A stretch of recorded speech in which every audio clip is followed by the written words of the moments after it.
Ayan mga master, magandang umaga. At dito, nakalipas na nga yung bagyong Ramil. Kaya dito, napakaganda ng panahon. At ito siya, napakaganda. Kalmang kalma ang panahon. Ano? Ganda. Kaya ngayon, gagawin namin, maghapon kami magmamana. Sana makarami sa ilang araw na walang sisid. At ayan no, napakaganda talaga ng panahon. Abangan na lang mamaya kung anong mahuhuli namin.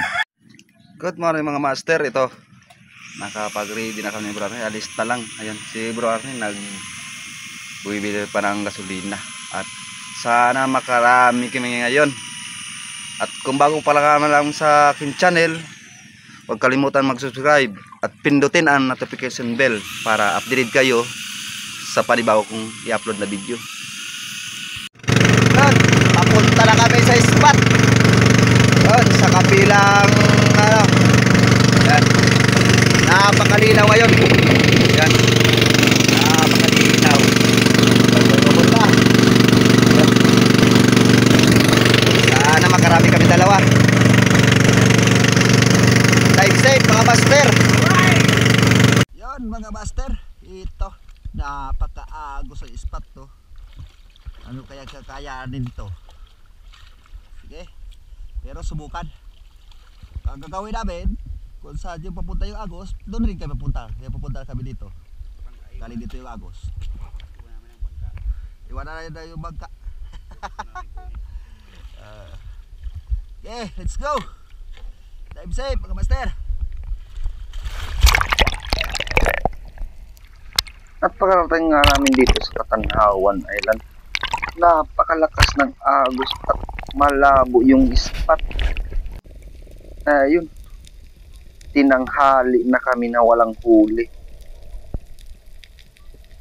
At dito, lumipat kami ng bahura sa kabila ng isla.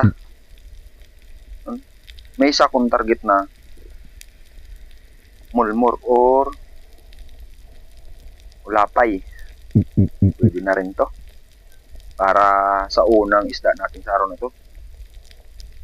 Napilitan na akong pumanan nito kasi ang hali na wala pa kaming huli. Kaya napagtiyagaan ko na. Pwede na rin.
Ito naman ang pangalawa kong isda. sa araw na ito. Isang singsingan. Napakasarap nito sa ihaw. Ayan. Agad tinira na lang natin. Kahit malayo, pwede na to.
Pakalagay ko nga nito sa bangka, agad kaming lumipat ni Bro Art ni gawang walang nagpapakita ng malaking isda dito. Masyado na kasing bugbog ang wahurang ito. Kaya lumipat na kami dito sa may litaw na bato. Dati namin pinagpapanaan ng mga slick unicorn at mga brassy drummer. Ito ang target ko, isang ilak. Kaya pwede na rin to para sa pantatlong isda natin sa araw na ito. Medyo malabo kasi ang ability ng tubig.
Tagal ko na pagsisid dito, wala talaga nagpapakitang mga malaking isda.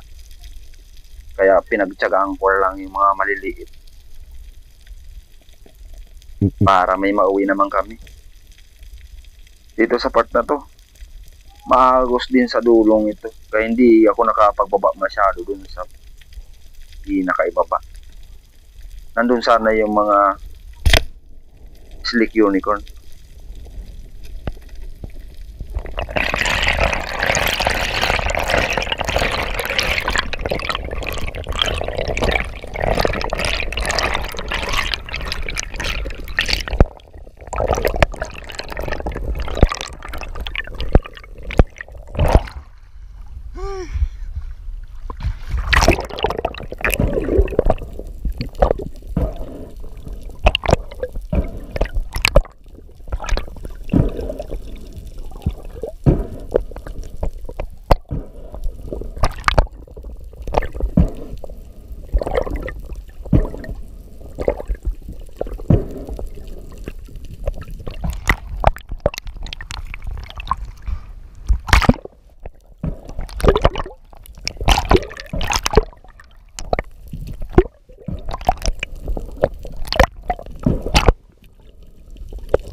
Dito naman, di ko agad napansin yung mga rainbow runner na dumaan sa likod. Ayun, baka ako nakatutok. Malayo na. Di na ako nagalangan na pumana nun. Kasi medyo maagos kasi. At ito, may lumabas. Isang GT or Giant Toblerone. Pwede na rin to, pandae.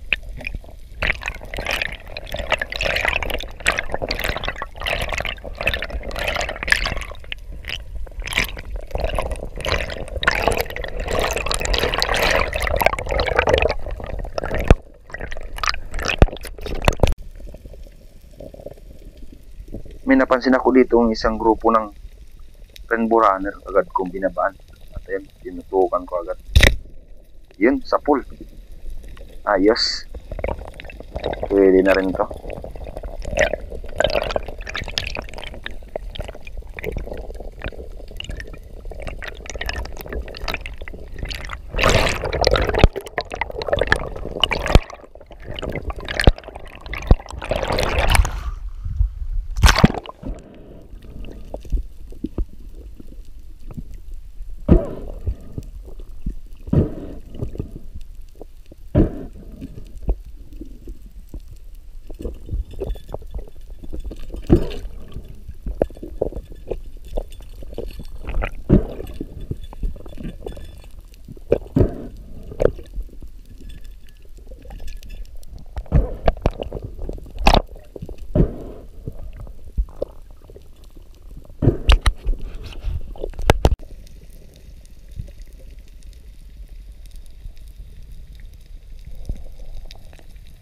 Binabalikan ko pala tong spot na to kasi nandito yung mga surgeon fish for labahita.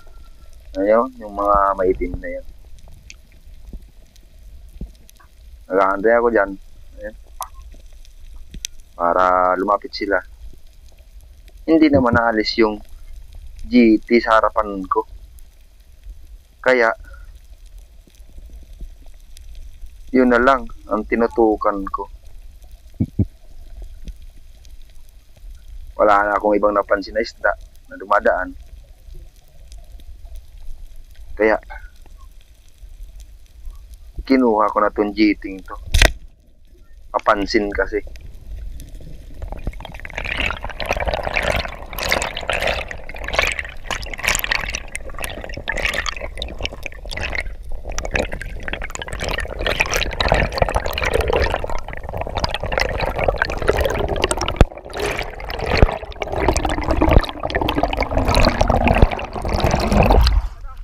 Turigan.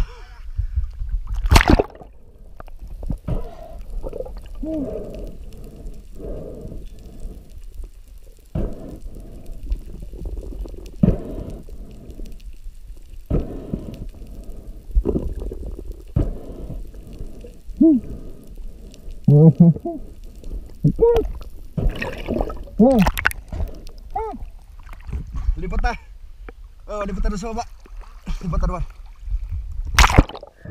Pakakuha ko nga nito. Agad ko nag-decide na maglipat na kami Bro Arne. Kasi maagos masyado dito. Lumipat kami. Doon sa dati namin pinagpapanaan ng King Mac. Sa mababaw ng party lang. At pagkababa ko nga dito, napansin ko agad yung isang jabfish or malaguno. Hinagad ko naman hand sign. Yun, nagulat. Yun, papalayo. Ayan. Hindi ko agad napana. Hinayaan ko na lang yan.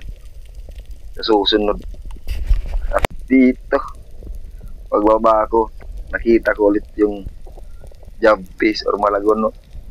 Pero di ko muna pinansin. Inantay ko muna makalapag ako sa baba. Makalapag ko sa baba, ayun, nakaharap na sa akin. Di ko muna tinutukan. Ayan. Tinira ko agad. Stone shot. Pero palang last kong isdang nahuli sa araw na to. Kasi hapon. Kasi na kami ni Bro Arne na umuwi. Wala naman kasing nagpapakita ng malaking isda. Kaya umuwi na kami. Maagos din ang spot na ito.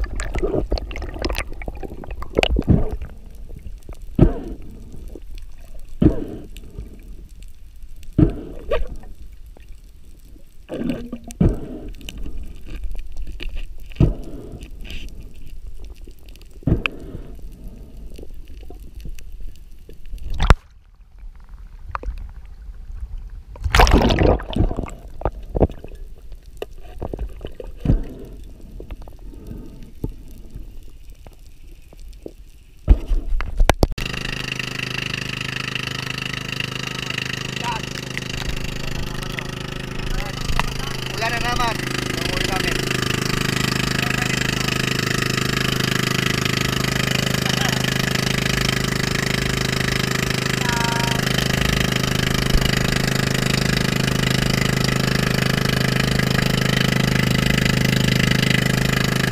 Kaunti lang guys, kaunti lang master. Pauwi na lang bukas kasi maagos. Malabo pa yung tubig.